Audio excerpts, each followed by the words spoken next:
Bonjour, je suis Clara Falachini et voici mon frère Jérémy Falachini. Nous sommes tous les deux passionnés par notre métier d'ingénieur et nous avons eu envie de vous faire partager à travers ces différentes capsules qui vous présenteront nos métiers, ce que l'on fait, comment nous le faisons et avec qui nous le faisons. Tout cela vous donnera, nous l'espérons, des idées pour construire vos projets d'éducation par la recherche. Bonjour, moi c'est Jérémy Falachini, je suis ingénieur méthode industrielle depuis 4 ans dans la société GEA Westphalia. Pour devenir ingénieur, j'ai d'abord passé un baccalauréat scientifique sans être vraiment excellent en sciences. J'ai donc opté pour un parcours un peu plus technique que scientifique et je me suis dirigé vers un diplôme universitaire technologique en mécanique. Il me permettait de pouvoir raccourcir ma formation si je le voulais ou bien de continuer vers des études plus longues. À la fin du DUT, j'ai voulu continuer ma formation mais aussi à commencer à travailler pour une entreprise. J'ai alors fait une formation d'ingénieur en 3 ans à l'ESIP, une école d'ingénieurs qui a la particularité d'offrir un parcours en alternance, et j'ai commencé à travailler. J'ai commencé à travailler pour une entreprise qui s'appelle Renault, les 2 premières années en tant qu'apprenti ingénieur qualité, puis la dernière année en tant qu'ingénieur acoustique. À la fin de cette formation, j'ai voulu trouver un métier avec une approche un peu plus technique que scientifique. J'ai postulé pour devenir ingénieur méthode et 1 mois après, j'ai commencé à travailler. Mon métier consiste à optimiser la fabrication des pièces d'un séparateur.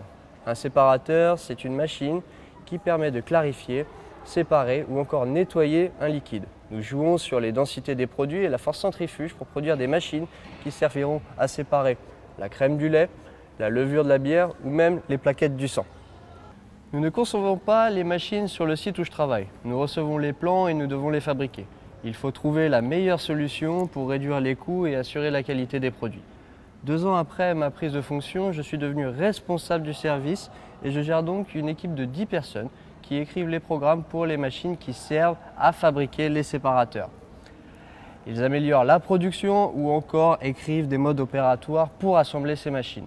J'ai rejoint les Saventuriers, école de la recherche en cours d'année, pour aider la classe de CM1 de Cécile Mézès, que vous retrouverez dans ce MOOC, à relever un défi technique, concevoir et produire un robot crabe. Quant à moi, j'ai fait un parcours beaucoup plus scientifique, donc un baccalauréat scientifique suivi d'une classe préparatoire maths sup, maths spé et enfin une école d'ingénieur sup méca. Durant la dernière année de celle-ci, je suis partie en double diplôme à l'Université de Montréal au Canada pour faire un master en génie aérospatial. J'ai ensuite travaillé 4 ans chez Bombardier Aerospace à Montréal dans le service de conception avancée pour concevoir l'aviation du futur. Puis la neige a eu raison de moi et j'ai pris une année sabbatique pour découvrir d'autres cultures et me donner une autre perspective sur le monde. Je suis rentrée en France en 2015 et je travaille depuis chez Thales Alenia Space à Cannes en tant qu'ingénieur mécanique dans le service d'assemblage, intégration et test des satellites de télécommunications et scientifiques. Lorsque j'étais moi-même étudiante, la partie que je préférais dans mes cours, c'était celle présentée par des professionnels qui nous mettaient un pied dans le monde réel. Je trouve donc cela très important de pouvoir faire de même aujourd'hui, en partageant avec des classes, des enseignants, des élèves, ma passion pour l'ingénierie.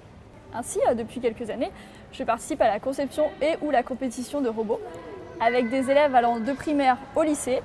J'ai également donné des conférences et des cours sur la conception avancée des avions.